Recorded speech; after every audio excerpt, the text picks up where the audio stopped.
Welcome. I am your host, Dr. Ruth Anderson. Thank you for joining us on Enlightened World Network. I would like to tell you about our guest this evening, fellow lightworker, psychic, and medical intuitive, Julie Ryan. Julie is an inventor, serial entrepreneur, psychic, and a medical intuitive who learned to embrace things others might consider as woo-woo more than 20 years ago. After inventing a number of widely used surgical devices and founding 9 companies across the medical, natural gas, and advertising industries, she settled into her natural talents as a psychic and medical intuitive. Later, Julie went on to write her book, Angelic Attendants: What Really Happens as We Transition from This Life into the Next. Her podcast, Ask Julie Ryan, has listeners from all over the world, many of whom call in to partake in Julie's buffet of psychicness. Julie can sense what medical conditions and illnesses a person has and facilitate energetic healings. She can tell how close someone is to dying and can communicate with spirits, both alive and dead. Julie can scan animals, access people's past lives, and remove ghosts from homes and other buildings. So I just want to introduce Julie. And Julie, thank you so much for being with me today. Oh, my pleasure. Thanks for the invitation. Well, absolutely. I have to tell you before we get started, I spent some time on your website today and also on one of your shows, listening to one of your shows, and you truly are a buffet of psychicness. It was really fun to hear all of the different ways that you read and use energy to, you look at the entire person almost like a hologram, and you can just see whatever they're questioning about. It's fascinating. Well, I do that for medical scans. You're right. When I'm scanning somebody for a medical whatever is going on, I get them on my radar, Ruth. Mm-hmm. And what I do is I raise my vibrational level to the level of spirit, and I close my eyes, and then I watch a laser beam go from my body wherever I am, and it hooks into the person I'm scanning. And then I shoot energy from their feet up through the top of their head, and it's as if I'm looking at a hologram of them. And it would be the equivalent of an X-ray or a CT scan or an MRI. And so, Julie, I'm going to say you weren't born with this ability, but maybe you were. Were you born with this ability, or was this taught? Well, I learned how to do all this woo-woo stuff that I do. I believe that we're all born with intuitive abilities, and it's just learning to enhance them. For instance, we all have had experiences where we think of somebody and we either run into them or they call and we think, oh my gosh, I was just thinking of you. And inevitably we're picking up psychic vibes and intuitive information that we're going to either run into them or hear from them, or they're thinking about us and we're thinking about them. And so I think we all have the capability, Ruth. I think it's just learning to develop it. Right. And looking at your background in corporate America, were you incorporating woo-woo into those positions as well, or did woo-woo come in afterwards? How did that happen for you?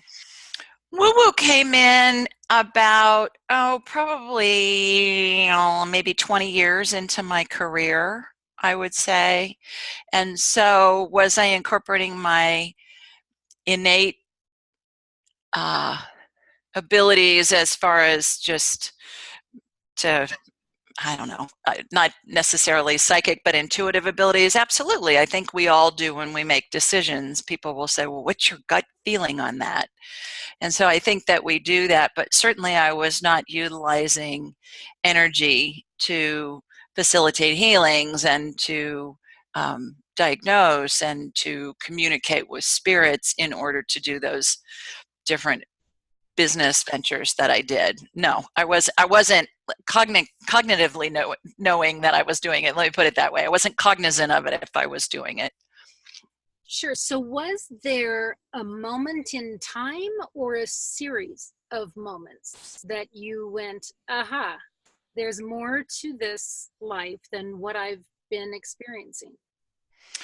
Yes, absolutely. I talk about this actually in my journey of discovering and learning how to do all of this in my book, Angelic Attendance, that you mentioned during the intro. And in a nutshell, I had a girlfriend that gave me a book one year for my birthday, and it was about a medical intuitive. And I thought, what the heck is that? And I'd been in the medical supply business for all of my career up to that point and had invented products that were orthopedic surgery products used throughout the world. And even at that point, I think, I don't know that I had, I guess I did. I had my manufacturing company, manufacturing surgical devices at that point.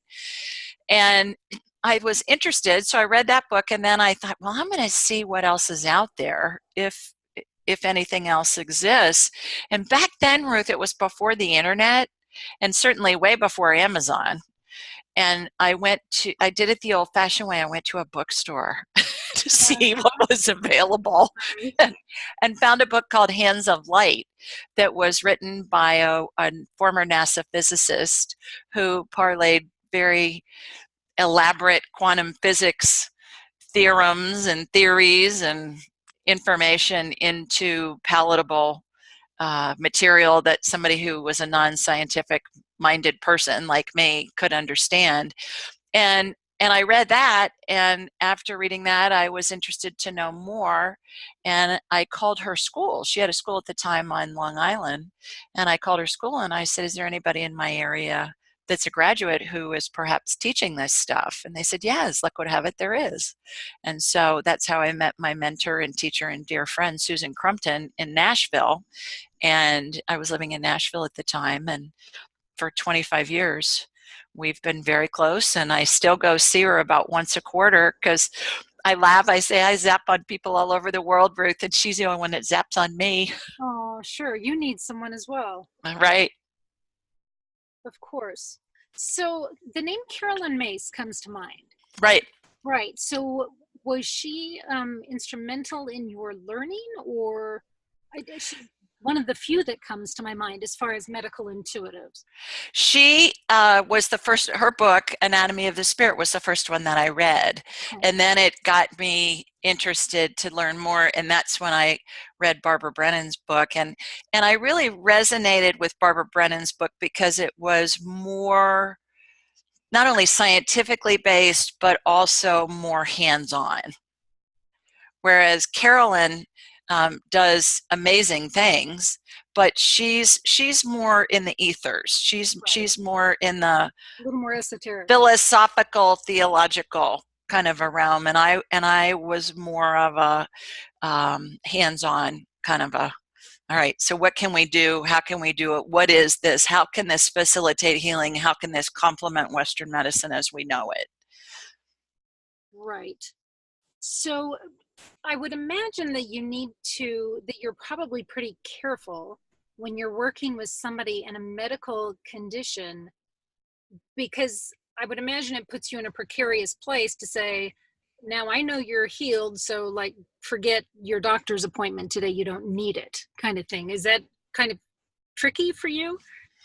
I don't ever do that. Yeah. What I do tell my clients is that what I do can heal, absolutely, but you need to go to your doctor and get the x-ray done and see what it shows, Right. because it can heal immediately, it can heal over time, it can be a precursor to a medical procedure that needs to be done, so that medical procedure, just you breeze through it when the person is having it done. So oftentimes, as you heard on my show, most likely, I'll watch energetic procedures happen. Interestingly enough, a lot of the time they will emulate not only what I saw in the operating room during my career, but also I'll say things like chiropractic adjustments or dental procedures or things like that. And I'll say, this is what I'm watching happen. I describe everything that I'm watching in my mind's eye, and I say, you need to go call the dentist if I'm seeing an infection in a tooth. Or if I'm watching an energetic root canal happen, I'll say, all right, so this is what's transpired, and see how you feel. And if you're still in pain by tomorrow morning, get in to see your dentist. And then I'll put antibiotic energy around whatever the infected body part is, and that will just be a holding pattern for them, and we'll facilitate the medicine if they need to be on medicine once they see their doctor. But no, I believe the work that I do, Ruth, especially on the medical side of the equation, very much complements Western medicine as we know it. Interestingly enough, too, I have a band of advisors. I call them my posse, and they are physicians and surgeons and scientists, and some of them are world renowned. And when I see these different healings in my mind's eye, I'll come and I'll say, okay, what am I seeing? What is this? Because sometimes I see procedures and healing techniques that I don't believe have been invented yet. And I'll call and talk to the specialists, and usually it's the scientists that will say, yeah, that's a hypothesis. We've got people around the world that are evaluating that and researching that right now, and nobody's seen it, and nobody's been able to do it, and there's no way you would know about it. And I say, well, obviously I do, because I'm telling you about it, that I'm seeing this with clients. Right. So when it's fun. You're working, and I'm gonna not keep saying the words wow over and over, but I'm thinking them at any rate. So when you're working with someone and you're watching this surgery taking place, are you participating in the surgery, or just an observer watching maybe angels or psychic surgeons, healing masters, spirit guides? Who is doing these surgeries? All of the above. I believe I'm holding the energy to facilitate the procedure happening. So I'm the conduit between my client and the energetic healing that's transpiring. And I absolutely see surgeon spirits work very diligently. If somebody's in an actual surgery, I can scan the room real time, and I can see where they are during the procedure.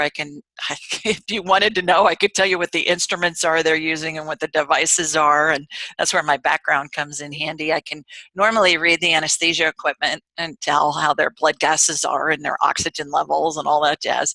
But I also can tell how many surgeons, actual human surgeons, are in the room. I can tell you how many, scrub techs and nurses and all of that are in the room. I can tell you who the deceased loved one's spirits are that are in the room. The patient's guardian angel is always positioned over the head of the anesthesiologist. And there were always surgeon spirits that are overhead of the actual surgeons performing the operation, that are advising the human surgeons. So it's really an extraordinary sight that I get to witness when that's going on. And if somebody has had surgery and for instance, there's been a complication, I can, like if you're watching a football game on TV, I can do an instant replay and I can go back and watch the surgery that has happened from start to finish and watch what transpired and see what goes on. So I'm kind of like a secret agent in some ways. That's quite a skill. Right? Yeah, it's fun. Yikes. So question. So when you are observing this surgery, how is it playing itself out in real time? So if this would normally be a 2-hour surgery, how long does it take energetically to watch and to happen? If I'm doing a healing on somebody and I'm watching an energetic procedure happen, it will happen very quickly, within a minute or less. And I will describe to my client what I'm watching. If I'm observing an actual surgery that's taking place in an operating room anywhere in the world, it will take the normal time that it takes. I'm just like a reporter in there, seeing what's happening, watching to see what's transpiring, and giving the family an update on not only how their loved one is doing on the OR table, but also where they are in the procedure. Oftentimes families will get told by the staff, okay, this surgery is going to take 4 hours. And I can be in there and I can say, well, they're closing, they're getting ready. You're going to hear from the doctor, and I'll get a text from them and they'll hear from the doctor 20 minutes after I say that, after 2 hours. So So that's linear time. When I'm watching a healing happen as an energetic healing, it's non-linear time, so it's just happens really fast. And I just think it's so intriguing. So when I have observed angels doing healing, to me it's different because what I have observed, I'm not looking at body parts. I'm seeing angels like telepathically healing energetically, but I'm not seeing like the gallbladder. And Mm-hmm. you're literally seeing like the internal organs, right? Yes. Yeah. And this has all come in the 25 years I've been doing this work, Ruth. And again, I talk about it in the first chapter of my book of how it evolved when I first started studying this stuff. And I went through 6 years of formalized training, not on technique, but more about here's how the energy works, here's how to facilitate utilizing it, that kind of stuff. And then I came up with my own techniques and methodologies over the years. And so people with whom I work will say, well, I've never heard of anybody doing it this way before. And I'll say, well, but that's what makes us all different. We all do it in a way that we can best facilitate healing with whom we're working, with whoever our client is. Mhm. And so I see actual body parts. I can see broken bones, torn ligaments, viral infections, bacterial infections. I had a client yesterday I was talking to, and she had ovarian cancer for the third time. And she was going to go in for a CT scan today, and she just wanted me to scan her ahead of time and see what was going on. And it had metastasized several places throughout her body. And so we did healings on all of those, and I watched those cells get eradicated where it had metastasized. In certain parts of her body, it was more prevalent than in other parts. And then I did a healing on her that involves restructuring her DNA. It's it's a gene mutation correction healing that I first saw come in with a couple of years ago on a client, and since that time I watch it all the time and use it all the time. And what happens is the DNA is the recipe that tells the cells how to behave. Mhm. And through some type of environmental factor, that recipe gets corrupted. And there's a mutation in the DNA recipe, if you will. So what I watch happen is I watch strands of DNA come out of the chromosomes, and I watch them get reconfigured. And it reminds me of playing Scrabble, where you take the letters and you move them up and over to form a word. If you've ever played Scrabble, that's what I watch happen in really warp speed. And then I watch the strand of DNA go back in to the chromosome, and then the chromosome goes back into the energy field. And that's an example of, I called one of my scientist buddies and I said, what the heck is this? And he said, this is a hypothesis. I mean, we think it may happen. Nobody's seen it yet anywhere in the world. And he's a geneticist, and I have a degree in communication, so he's going, there's no way in hell you would know about this. I said, well, obviously I do.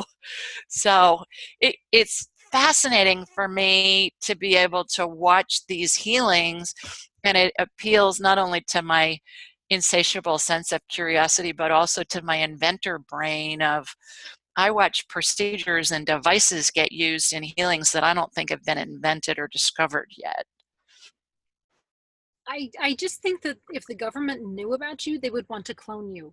And I just, you're just such a wealth of information Oh, and and that's just medical stuff. We were laughing about the buffet of psychicness stuff too.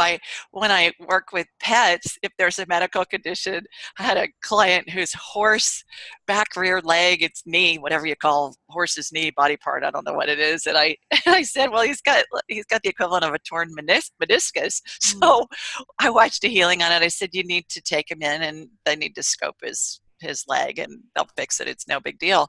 So she takes him to this really famous vet school hospital, and they're examining him, and she says he's got a torn meniscus. This is human talk I'm talking here because I don't remember the actual terms. She's telling the vet this. The vet's looking at her like, what planet are you from? And sure enough, that's exactly what was going on. My And goodness.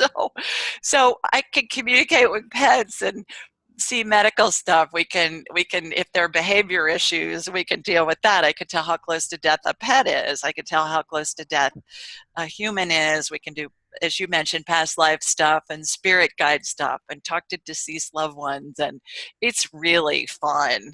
It's just, as you heard on my show, it's people call in with questions on all of those areas and they're all across the board, which makes it really fun to work with them. Right. So I have so many questions for you, Julie, but one of them is, can people have you work on someone by proxy? So do you have to be working directly with the person, or can a parent bring you their child in spirit? What are the rules on that? Well, I don't know what the rules are. I know what my personal parameters are, and that is 99+% of the work that I do is remote. It's very rare that I'm with someone unless it's a family member or a dear friend and I happen to be with them. It's very rare that I'm working on somebody to, in person, like they're in my office or something. And I always ask the person's permission before I scan them. And so if you, for instance, wanted me to scan one of your children, I would telepathically ask your daughter's permission before I do it, simply because I believe anything other than that is an invasion of their privacy. I believe it's unethical. It's none of my business, and I don't really want to know, frankly. I, Exactly. I turn my abilities, Ruth, on and off at will. It takes me a nanosecond to do it. I don't walk around scanning people. Can you imagine being in a crowd of people and going, well, that one's got this and this one's got that? And No, I can't. my son and my husband we're all big college football fans, and invariably when somebody gets hurt, on one of the teams that we follow, my son, if he's near his phone, he'll text me and he'll say, yeah, check so and so's knee, or check them out, what's going on, and I'll be able to scan them. Watching them on TV, I can scan them, but I always ask their permission first. And I usually get it from those guys because it's going to be on TV anyways. The announcers are going to find out, Right. from the trainers. But yeah, and I can scan by proxy anybody anywhere in the world. There was a woman with whom I was working in Athens, Greece, and her husband was dying and he was in a different country. So I watched my laser beam connect to her and then from her to him. And so, yeah, it's absolutely doable. But I sometimes get told no. And funny enough, Ruth, it's usually by little kids. Oh, interesting. Huh. Little kids will say no, and then I'll say to whoever wants me to scam their mother, their grandmother, another parent, and I'll say, well, you need to talk to Johnny and explain to him that that you have this friend and she just wants to check your energy, and would that be okay? And then usually they'll email me and they'll say, okay, Johnny's good, so you go ahead and scan Johnny, Right, right. which is fun. Exactly. So I do have a question. Look, we all know none of us are getting out of this lifetime alive, right? We all are going to die of something. Is it ever that it's in a person's life plan that, say, breast cancer is going to take them out? So if you go to work on it, then that you would hear, nope, that's not in the life plan? Where does that enter into any of this work? Great question. It's all in communication with the person's spirit. So, for instance, this woman that had ovarian cancer with whom I spoke yesterday, I watched healings occur. Now, it's up to her spirit and its destiny and its whatever it wants to experience in this lifetime, what it does with that. Got it. But this is a woman who had been told by an oncologist that this was going to kill her. And she was mortified. She said, I feel like I have one foot in the grave and one foot I'm planning dinner parties. Right. And she said, and I have my nieces coming in, because she didn't have any kids. She said, I have my nieces coming in and I want them to look at grandma's stuff and I want to be able to talk to them about it. And they're flying in from out of state so we can do this. I'm tying up loose ends. And And I said, well, your spirit's in your body. Back to my book, Angelic Attendance, that's what that's all about. Is I've come up with this program. It's not a program. I've come up with this what's the word, procedure, I guess, that we all go through. It's called the 12 phases of transition, and it's what happens to us as we're dying, and as the spirit is separating from the body. This woman, her spirit was very firmly in her body, and so I said to her, look, you are not dying at this moment. I wouldn't be able to get all this medical stuff, reading on all this medical stuff, because the spirit is the power source for the body, which is why when somebody dies and their spirit leaves their body doesn't work anymore, because doesn't have a power source. So I said to her, you're not dying at the minute, and we've just done all of these healings, and I think you can recover from this. I think you can do this. And she said, well, that's when she told me her nieces were coming down. And I said, well, would they come down otherwise if you asked them just to come down for a visit? And she said, no, it's been years. And I said, well, maybe this is part of the master plan, and it's the impetus for them to come visit you, so you can enjoy them and tell them all these family stories when you feel good and they feel good and all of that. And she said to me at the end of the session, she said, you just have no idea how much lighter I feel and how much more hopeful I feel. Nice. So Yes, I remember when my father was succumbing to mesothelioma, and I remember thinking that he was busy living until the day he was busy dying. Yeah. Yeah. It didn't feel like there was a whole lot of in between there. It was just like flipping a switch, frankly. Well, he was ready to go. Yeah. Well, his body was. Well, but our spirits all decide where we go, when we go, how we go, with whom we go, right, who's with us when we go, all of that. And so people say, well, their body just gave out. Well, yeah, their body gave out because their spirit was ready to go. I was ready to go back into non-physical. Right. You know, it was interesting. He had a near-death, and I do want to talk to you about near-death experiences. Yeah.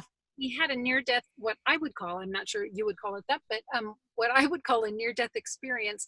And that was his moment of, I'm not trying to live anymore. Now I'm doing everything I can to get out.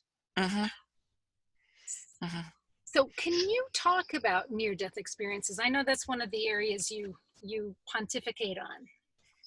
Right. Pontificate. Funny story about that. If I can kind of preface what we're going to talk about with near-death experiences, how I came up with these 12 phases of transition and all of that is I saw them for the first time when my mother was dying. And I thought, oh my goodness, it was how they were surrounded by angels and their deceased loved ones, and what happens to the spirit, and how the angels escort the spirit to heaven and all of that. And first I thought, well, this is what the prayer called In Paradisum is, that talks about the angels and your loved ones will greet you and lead you into heaven. And it was started, best I can find in my research, Ruth, is that it originated as a 5th century Gregorian chant.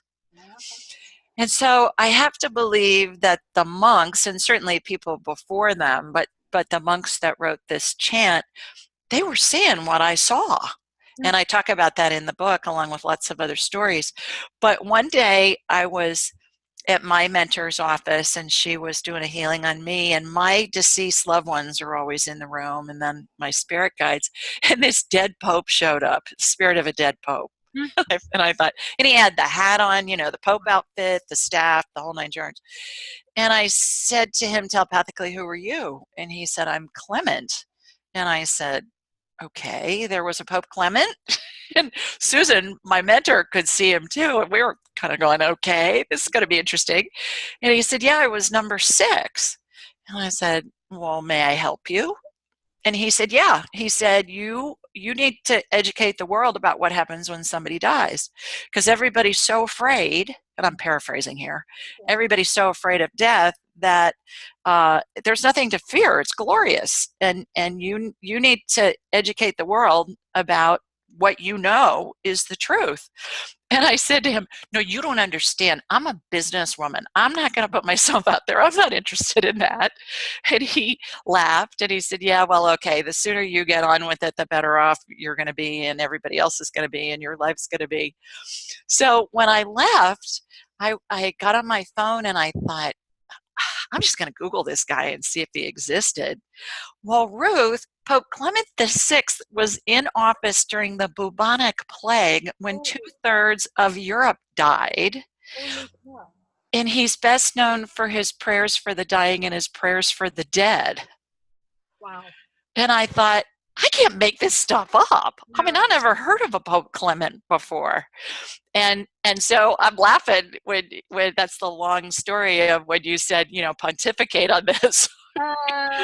Perfect Pontiffs have been involved, and he prodded me honestly for about 7 years before I released my book, before I had enough courage and got my golden ovaries shiny enough to be able to put myself out there with this stuff.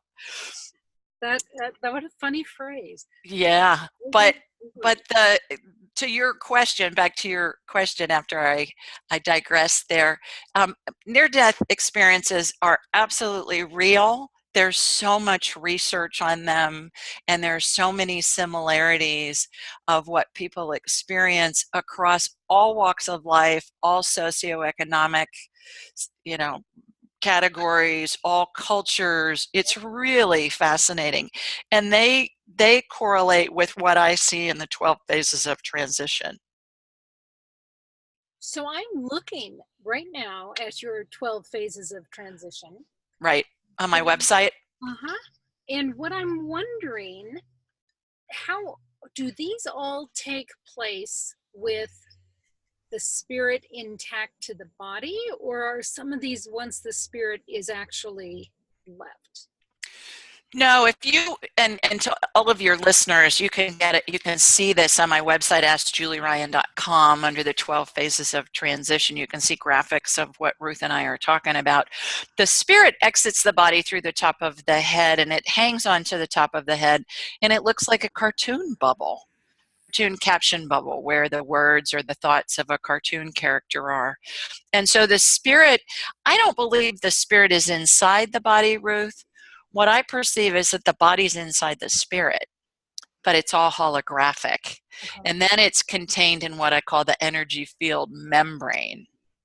And the best analogy I've come up with for a visual for this is, imagine going to the pet store and buying a goldfish.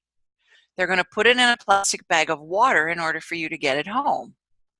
Well, if you have a picture of that goldfish swimming around in that bag of water, the goldfish represents our body, the water represents our spirit, and the plastic bag represents our energy field membrane. It's the container that holds our body and our spirit, and it's all holographic. Okay. So to answer your question, the spirit is attached to the body as somebody is dying, and phase 12 is when the spirit exits the body and is escorted to heaven by angels on either side of it.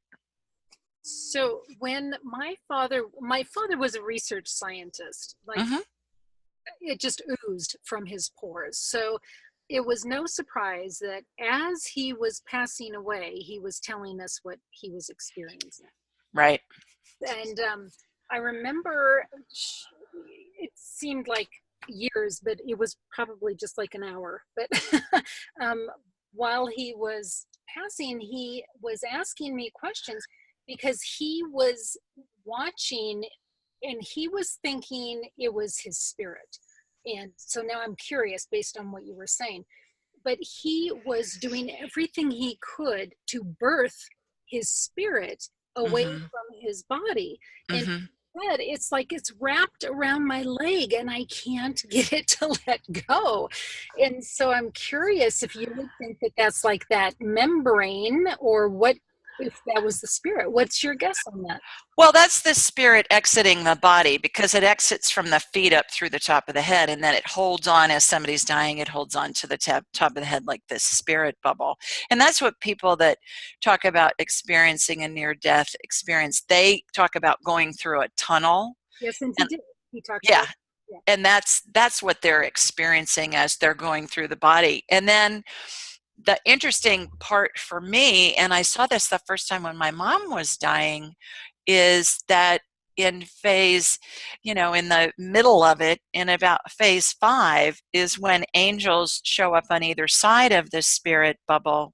And then at about between phase 9 and phase 10, those angels on either side of the spirit bubble, their wings start to move and they create what's called a wingtip vortex. This is an aeronautical engineering feat that every plane, every jet, every bird, every flying object, every bat, all of them, the movement of the air underneath their wings creates an upward draft, and that's what creates the lift.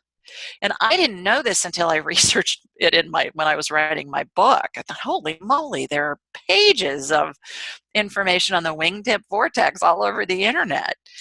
And so their wings move, and it causes this vortex to form above the head, and it has an upward pull. So it reminds me of when you drive through the car wash and you stay in the car and you get to the end and they turn the dryers on and it sucks all the water off your car before you exit. That's what it feels like. And it looks like a funnel cloud like we'll see with a tornado. And that's what helps the spirit separate from the body. So that's what your dad was going through when he was talking about that, was that spirit was starting to separate from his body. Well, and here's what you don't know, Julie. His entire career was studying about wingtip vortex. No kidding. No Oh my kidding. gosh. Wow. No kidding. Wow.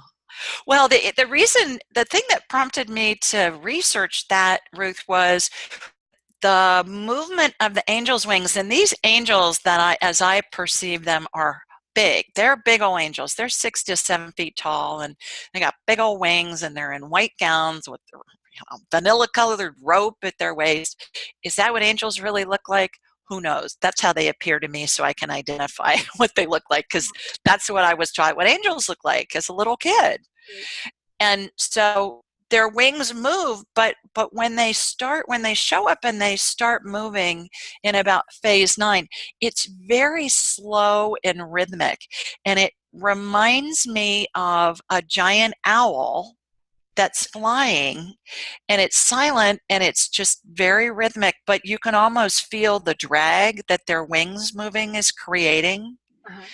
And that's reminded me of that. So when I was researching this for my book, I just Googled owl, wing vortex, and all this stuff came up, and it was just fascinating. My goodness. Well, and I'm not sure if this fits into your transition piece anywhere, but after my father passed, it was middle of the night, snowy February night.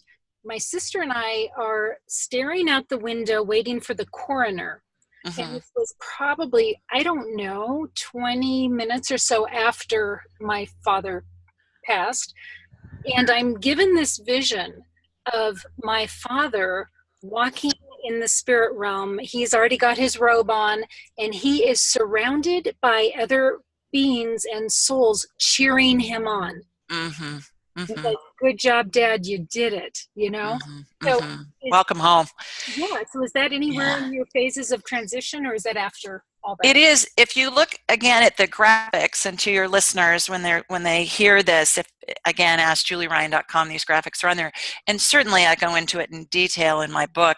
If you look at the graphics and you see that the deceased parents on the maternal side, the closest deceased parents, so in your dad's case, his parents were there, because I would assume his parents were gone.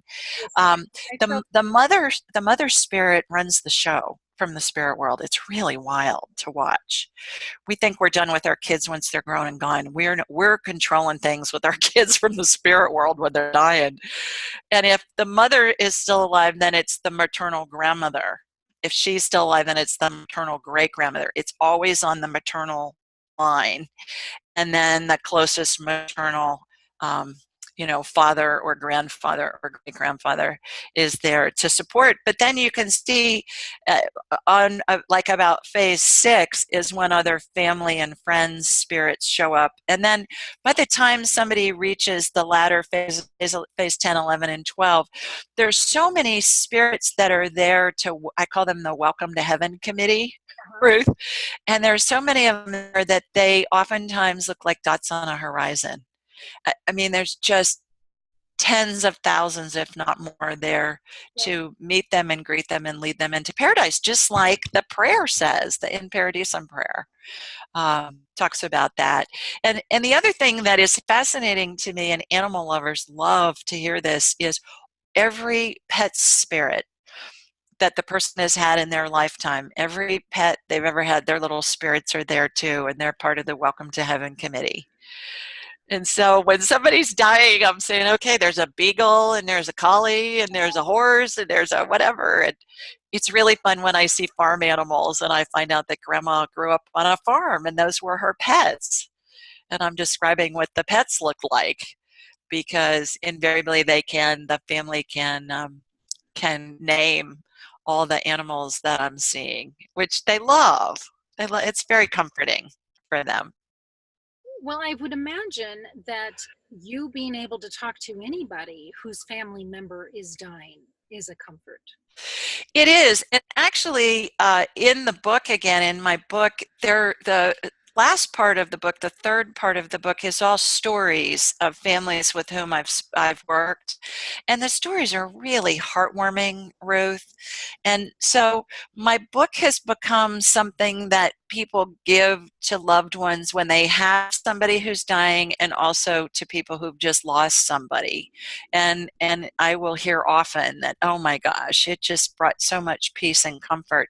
The other thing that's interesting, another interesting phenomenon, I go back to Pope Clement, prodding me to do this, is that I have lots of people that will email me and they'll say things like, I printed off your 12 phases of transition chart and I took it to the family where my aunt is dying or whatever, and we just passed it around, and nobody really needed much explanation, but everybody had such a sense of peace, and everybody was so calm knowing that this is what was transpiring and that our loved one was surrounded by angels and their deceased loved ones.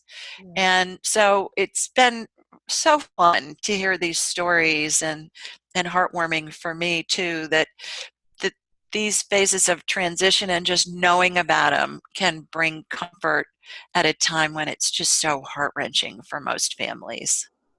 Well, absolutely. And I was so pleased that I could be there for my father while he Mm-hmm. was passing, because we could talk about what he Mm-hmm. was seeing and what might be coming up, and that what Mm-hmm. he was feeling was perfectly normal for a body that was Right. through this Shutting transition. down. Yeah. Well, the other interesting point about these 12 phases of transition is that they can happen over days, weeks, months. They Right. can happen in a nanosecond. But Correct. everybody goes through them.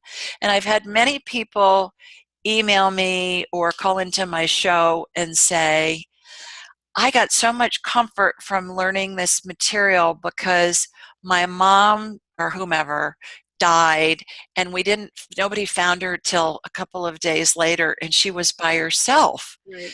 And that's haunted me. The person will say, that's been so disconcerting to know that my mom died alone. And then they'd say, but after learning about the 12 phases of transition, I realized nobody dies alone. We're all surrounded by angels. We're all surrounded by our deceased loved ones. We all have our deceased pet spirits that are with us. And to your welcome to heaven committee, I mean, it's tens of thousands of spirits are there Right. to welcome us. It is also intriguing to me. So when someone has a near-death experience, do you think that they get to like stage 4 or 5 and then come back? They kind of, or what's happening there with the near-death experience? I think even stage 12. Okay. There's a story in my book about a woman who had a stroke on the operating room table, and she was paralyzed and she was on life support. They put her on a ventilator, and they removed it after several days. The family made the decision to remove her, and she died and had a near-death experience, and she came back. Oh. And so we talk about that and what happened. And so her daughter and I were communicating. I say we were having a woo-woo conference call with the mom's spirit in Kansas City, and I was in Birmingham where I live, and the daughter was in Louisville. And so we were having a woo-woo conference call and talking to the mother, who still couldn't communicate, but I could communicate to her verbally. She couldn't, but I could communicate with her telepathically and find out what was going on. And the funniest part of that story, Ruth, to me, is her daughter, who's a nurse. She said, "Well, ask my mom if she's hungry." And her mom was just a character. And she said, "Hell yes, I'm starving." Oh. So so they got her some clear broth and stuff like that. She wasn't on a ventilator anymore, but it was just a riot. And all the stories have nuances about things that happen during the transition and afterwards that are just, you just can't make this stuff up, and they're just heartwarming and glorious and really fun to read.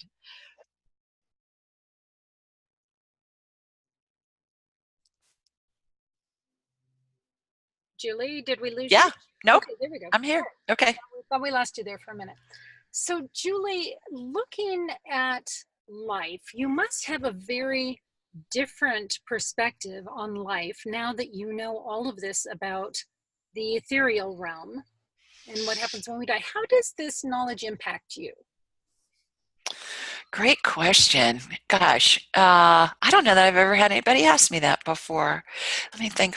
I think it's just impacted me in a way that I take myself and life events way less seriously. I don't stress about them as much. I think we're here to co-create with God, and we're supposed to have fun. And so every morning, one of my goals that I always I write down what my goals for the day are when I get up after I do my morning prayers and meditation. And I always write, the first thing I always write is be happy, have fun, and enjoy the day. Nice. And I think we can all do things to make our days more enjoyable and more fun. If you have to do something like fold the laundry, well, I'll either be listening to a podcast or have music playing or do something to make it enjoyable. Mm-hmm. If we have to do something that we don't really want to do, clean out a closet or something like that. Again, something simple like putting on music that you enjoy is going to make the task way more fun and make the time go better. And so I think we can't get it wrong. There are no wrong decisions. It's as if we're all on the yellow brick road heading to the Emerald City, and there are lots of different bricks that we can decide to step on, and none of them are wrong. They're all leading us to the Emerald City. So relax and enjoy it. Enjoy the journey. Right. That's a great attitude, great perspective. So my last question for you, Julie, is what is next for Julie Ryan? Where do you see this heading? And I'm guessing, of course, Spirit has other possibilities in mind that you can't even imagine at this point. Well, thank you for asking that. I'm developing a TV show, excuse me, right now, and I'm envisioning it filmed in front of a live audience or taped in front of a live audience where we'll have guests and then audience members will be able to ask Julie Ryan. That's my whole brand, is Ask Julie Ryan, and similar to my podcast, they can ask a question about their health, their pet's health, a family member's health. If they want to talk to their dead grandma, we could do that. If they want to talk to a spirit guide, if they want to know about past life stuff, if they want to know how close to death a loved one is, we can handle all of that. So that's very much on my my radar right now that is in the process of being developed, and I'm working on my second book, and so that's fun, and just being inspired as I go. And I've always believed that the people that we need show up when we need them, and that certainly has been the case in my life, both personal and professional. And it's become so commonplace that probably 15 years ago at least, I just expect it. I know it's going to happen. I don't even question it anymore. So it's going to be fun to watch it all unfold. And what are you thinking the second book is about? Where are you taking them? Most likely stories of people that have with whom I've worked that have either submitted questions online. People who can't call into my show that have a question will submit a question on my website, askjulieryan.com, and then one is chosen each week, and then I answer it, and that's my blog for the week. So I have thousands of questions, and then thousands of questions and answers that we've gone through on my show. I think I record my 125th show tomorrow night. Nice. And thank you. And that's available anywhere people download their podcasts. It's Ask Julie Ryan. So that's kind of where I'm working right now. And then, of course, working with clients all over the world. And that's such an honor and a privilege, Ruth, to not only meet these people and get to know them a little bit, but it's so that they let me into their lives even for a short period of time, for an hour or so. And I really appreciate it and look at it as an honor and a privilege. You know, Julie, I'm just so impressed.